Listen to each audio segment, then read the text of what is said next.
नमस्कार दोस्तों, स्वागत है आप सभी का पाथफाइंडर पर। दो न्यूज हैं इंडिया रशिया को लेकर, ध्यान से देखिएगा। सबसे पहली खबर तो ये है दोस्तों कि इंडिया और रशिया के बीच का जो बायलेटरल ट्रेड है उसने अपने सभी हिस्टोरिकल रिकॉर्ड्स को शैटर कर दिया है एंड अब हम दोनों देशों के बीच में जो बायलेटरल ट्रेड है ये $66 बिलियन को यहाँ पे टच कर चुका है। एंड दूसरी तरफ इसी बायलेटरल ट्रेड को लेकर हमारे जो विदेश मंत्री हैं डॉक्टर एस जयशंकर, उन्होंने रशिया से ये कहा है कि अगर आप लोग हमें यहाँ पर रशियन मार्केट का एक्सेस दे देंगे, अगर आप लोग हमें अपनी मार्केट में इंडिया को घुसने का एक्सेस दे देंगे तो हम लोग इस ट्रेड को जल्दी से बढ़ाकर $100 बिलियन भी कर सकते हैं। नाउ ये वाली दोनों ही खबरें बहुत बड़ी बन जाती हैं। सबसे पहले तो दोस्तों इसलिए बिकॉज अगर आप हिस्टोरिकल डेटा देखेंगे, इवन दो इंडिया और रशिया आपस में बहुत अच्छे दोस्त थे, हमारी हिस्टोरिकली फ्रेंडशिप बहुत अच्छी रही है, लेकिन व्यापार में हमारे आंकड़े बहुत ही कुछ नॉर्मल से आंकड़े थे। आप लोग यहाँ पे देखिए 2010 में टोटल व्यापार 8.5 बिलियन, देन 11 में 8.9 बिलियन, कहीं पर भी आपको 10-11 बिलियन से ज़्यादा का आंकड़ा देखने को नहीं मिलता था। लेकिन दोस्तों 2020-21 के बाद यहाँ पर जो तेज़ी 2022 में पकड़ी और 22 के बाद 23 में एंड देन 2024 में यहाँ पर जो तेज़ी आई है ये कुछ ज़्यादा ही फिनोमिनल तेज़ी हमें देखने को मिली है। एंड ऑब्वियसली ये वाला जो आंकड़ा है एब्सोल्यूट सेंस में भी काफ़ी हाई बन जाता है, बिकॉज इसके बाद अब रशिया जो है वो भारत का 4th लार्जेस्ट ट्रेडिंग पार्टनर बन चुका है, जो कि एक समय तक टॉप 25 की लिस्ट में भी नहीं आता था। वहां पर दोस्तों अब रशिया ने बड़ी छलांग लगाकर सीधा नंबर 4 पे आ चुका है। और ये इसलिए भी बहुत बड़ी खबर बन जाती है बिकॉज बहुत सारे पश्चिमी देशों ने भारत को रोकने की कोशिश करी, रूस को रोकने की कोशिश करी कि ये व्यापार ना कर सकें, लेकिन ये इस चीज का एक एविडेंस है कि इंडिया ने ना तो वेस्ट की ना ही वेस्टर्न सैंक्शंस की बिल्कुल चिंता करी एंड बल्कि हम लोगों ने तेजी से अपना जो व्यापार है उसको रशिया के साथ यहाँ पर इंप्रूव कर लिया है। बल्कि इसी चीज के ऊपर बिल्ड करते हुए अब डॉक्टर जयशंकर ने इंडिया के लिए लार्जर मार्केट एक्सेस की डिमांड करी है रशिया में, और इन्होंने बल्कि यहां पर यह भी कहा है कि मैं चाहता हूं जो भी नॉन टैरिफ बैरियर्स हैं, जो भी रेगुलेटरी मेजर्स हैं,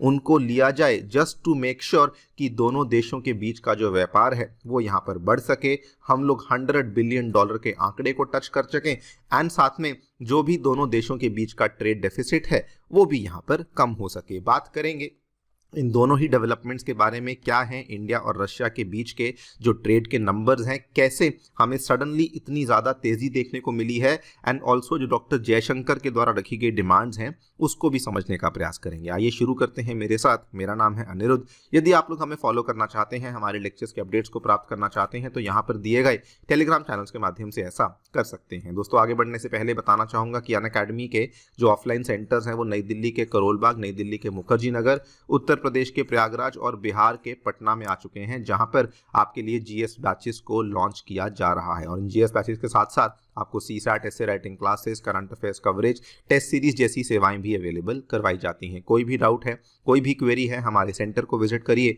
या फिर नीचे दिए गए फ़ोन नंबर्स पर फ़ोन भी कर सकते हैं। फ्री स्टडी मटेरियल पाने के लिए हमारी नई ऐप को डाउनलोड करिए, इसका लिंक भी आपको डिस्क्रिप्शन बॉक्स में नीचे दिया गया है। All right, so directly coming to the numbers, recently Russia के जो काउंसल जनरल हैं कोलकाता में, मिस्टर मैक्सिम वी कॉजलॉव, उन्होंने एक प्रेस कॉन्फ्रेंस में यहाँ पर बताया कि दोनों देशों के बीच का जो द्विपक्षीय व्यापार है इसने सभी रिकॉर्ड्स को तोड़ दिया है एंड अब हम लोग $66 बिलियन के आंकड़े को यहाँ पे टच कर चुके हैं। And like I told you in the beginning, अब दोस्तों रशिया जो है वो चौथे स्थान पर पहुंच चुका है। अगर हम लोग ट्रेड पार्टनर्स की बात करें, कंट्री वाइज बात कर रहा हूं मैं, नंबर 1 पे ऑब्वियसली चाइना है, टोटल ट्रेड 118 बिलियन है। नंबर 2 पे ऑब्वियसली अमेरिका है, वहां पर भी लगभग 118 है। नंबर 3 पे यूएई है, जहां पर हमारा व्यापार बहुत बढ़ चुका है थैंक्स टू दी एफटीए जो साइन किया गया था। एंड नंबर 4 पे अब दोस्तों हमें रूस देखने को मिलता है, और ये बड़ी बात इसलिए बन जाती है बिकॉज आज से 3 साल पहले तक रशिया टॉप 25 की लिस्ट में भी हमें देखने को नहीं मिलता था। क्वेश्चन ये आता है कि सडनली हमारा इतना ज़्यादा व्यापार यहाँ पर क्यों हो रहा है। नाउ इसमें यस ऑयल एक बहुत बड़ा फैक्टर है, बिकॉज ऑयल ही हम लोग रशिया से बहुत मंगवा रहे हैं। लेकिन दोस्तों ऑयल के साथ साथ ये भी कुछ और बड़े फैक्टर्स हैं, जैसे कोकिंग कोल, फर्टिलाइजर इंपोर्ट, गेहूं का इंपोर्ट। इसकी वजह से भी जो आपस में ट्रेड है ये बहुत ज़्यादा यहाँ पर बढ़ चुका है। अगर मैं इन आंकड़ों की बात करूं तो सबसे पहला फैक्टर तो ऑब्वियसली ऑयल ही है। आपको मालूम होगा आज की घड़ी में दोस्तों रशिया जो है that is the largest crude oil supplier to India and it is now accounting for over 35%। अगर मैं आपको इसके नंबर्स बताऊं तो जस्ट अभी जो बताया गया था कि सितंबर महीने में हमने 1.79 मिलियन बैरल्स पर डे का जो इंपोर्ट है वो केवल रूस से किया, जो कि हमारे 38% इंडिया के टोटल ऑयल इंपोर्ट्स के बराबर है। यानी कि मैक्सिमम जो मेजर शेयर है वो रशिया के पास ही है। अगर मैं इसको नंबर्स में बताना चाहूँ, मतलब कि रुपीस में या डॉलर्स में, तो ये मान लीजिए कि अप्रॉक्सीमेटली 2.8 से लेके 3 बिलियन डॉलर का जो आयात है वो केवल और केवल रशिया से हम लोग तेल का कर लेते हैं। अब इसको 12 से मल्टीप्लाई कर लीजिए, यानी कि मोटा मोटा आप मान के चलिए कि 33 बिलियन डॉलर के आसपास तो हम लोग केवल और केवल ऑयल ही है जो कि रशिया से मंगवा रहे हैं। और इसमें आपने देखा भी होगा कि ये 2022 फरवरी मार्च तक तो कहानी कुछ ऐसी थी, हम लोग बहुत ही ना के बराबर ऑयल मंगवाते थे। लेकिन उसके बाद दोस्तों देखिए ये वाला जो ग्राफ है ये बढ़ता ही चला गया। बीच में थोड़ा डिप आया था, लेकिन उसके बाद अब ये ग्राफ फिर से बढ़ चुका है और अब कहा जा रहा है कि ये अपनी नए रिकॉर्ड्स यहाँ पर भी एस्टैब्लिश करने वाला है। वहीं पर अगर मैं कोकिंग कोल की बात करूं तो यहाँ पर भी हमें एक बहुत बड़ा शिफ्ट देखने को मिला है। अभी तक क्या था, कोकिंग कोल के एरिया में इंडिया का जो मैक्सिमम सप्लाई था वो ऑस्ट्रेलिया से आता था। लेकिन रिसेंटली क्या हुआ, रशिया ने अपने कोकिंग कोल में डिस्काउंट्स देने शुरू किए, जिसकी वजह से हम लोग रशिया से कोकिंग कोल को भारी मात्रा में मंगवाने लगे। एंड दोस्तों इसका आउटकम यही हुआ कि अब अगर आप देखें तो ये वाला जो करंट फिस्कल ईयर चल रहा है, अप्रैल से लेके सितंबर का डेटा सामने आया था, यहाँ पर जो कोकिंग कोल हमने मंगवाया है 6 महीने में रूस से, वो केवल और केवल 29.6 मिलियन टन है, जो कि अपने 6 ईयर हाई लेवल्स को टच कर चुका है। और आप देख सकते हैं दूसरी तरफ ऑस्ट्रेलिया से जो हम कोकिंग कोल मंगवाते हैं ये दोस्तों बहुत गिर चुका है, ये 16 मेट्रिक टन पे यहाँ पे नीचे गिर चुका है, जो कि अगेन ऑस्ट्रेलिया के लिए 6 ईयर लो बन चुका है। यानी कि हम लोग अब ऑयल के साथ साथ कोकिंग कोल भी रशिया से ही मंगवा रहे हैं।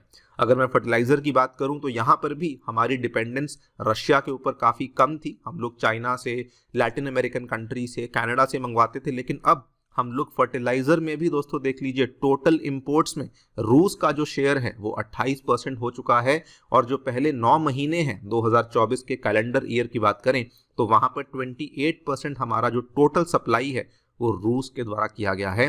3.4 मिलियन टन हमने केवल रशिया से ही यहाँ पे मंगवाना शुरू कर दिया है। एंड उसके बाद अगर गेहूं की बात करी जाए तो आप जानते हैं रशिया जो है वो ग्रेनरीज ऑफ द वर्ल्ड कहा जाता है। एंड वहां पर दोस्तों हम लोग ऑलरेडी 3 to 5 मिलियन टन्स का जो इंपोर्ट है वो कर चुके हैं। एंड अब हम लोग उसको भी यहाँ पर बढ़ाने वाले हैं। और बल्कि अब तो ये भी कहा जा रहा है कि अब तो नए नए रास्ते हैं जो कि इंडिया रशिया को जोड़ते हैं। सुएज कैनाल तो पहले था ही था, उसके बाद दोस्तों अब ये International North South Transport Corridor आ चुका है, उसके बाद ये यहाँ पे चेन्नई व्लादिवोस्तोक कॉरिडोर आ चुका है। इससे हमारा जो व्यापार है ये आसान भी होने वाला है और इसमें हमें बढ़त भी देखने को मिलने वाली है। लेकिन इसमें एक ही प्रॉब्लम है जो कि सामने आती है, वो है कि इवन दो व्यापार बहुत ज़्यादा है लेकिन जो ट्रेड डेफिसिट है वो भी बहुत ज़्यादा है। यानी कि इंडिया एक्सपोर्ट बहुत कम करता है, इंपोर्ट बहुत ज़्यादा करता है।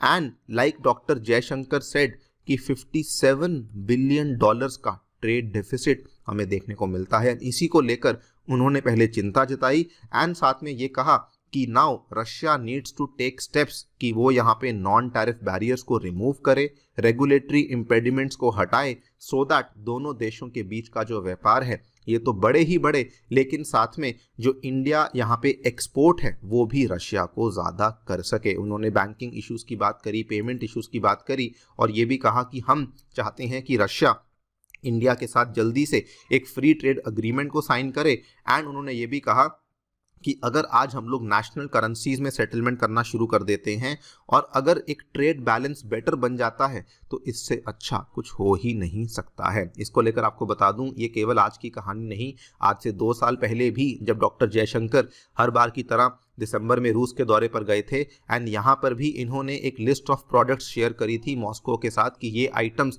हैं जो कि हम चाहते हैं हम इंडिया की तरफ से रशिया को सप्लाई करें। इवन यहाँ तक कि उस टाइम पर जो हमारे इंडिया के एम्बेसडर थे मॉस्को में, पवन कपूर जी, इन्होंने भी यही कहा था कि रशिया के जो बिजनेसमैन हैं they should look at India as the main source of their activities. Now उम्मीद यही है कि रशिया जल्दी से इन चीज़ों के ऊपर एक्ट करे सो दैट हमें रशियन मार्केट एक्सेस मिल सके एंड साथ में हम लोग का जो ट्रेड बैलेंस है वो भी यहाँ पर बेहतर हो सके। देखते हैं क्या होता है। आप लोग की क्या राय है हमें बताएं कमेंट सेक्शन में। Thank you so much for listening. Stay tuned and